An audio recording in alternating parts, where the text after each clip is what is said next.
गोजरा इंतजामिया की बड़ी कार्रवाई। 2 मुख्तलिफ मकामात से बड़ी तादाद में चीनी बरामद करके मुतल्लिका गोदाम को सील कर दिया गया। तफसीलात के मुताबिक असिस्टेंट कमिश्नर कामरान अशरफ के हुक्म पर MOR तौसीफ रहमान ने पहली कार्रवाई में समुद्री रोड पर अमीर हमजा ट्रेडर के गोदाम से 1086 चीनी के थैले बरामद करके मुतल्लिका गोदाम को सील कर दिया, जबकि दूसरी कार्रवाई भी समुद्री रोड पर ही वाक़या राना शकील नामी शख्स के गोदाम में हुई, जहां से 500 बोरी चीनी बरामद हुई।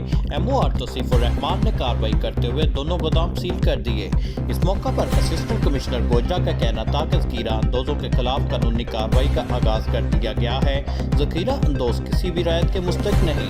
शहरी किसी भी जगह ज़ख़ीरा अंदोज़ी की इत्तला AC ऑफिस को देकर शुक्रिया का मौका दें।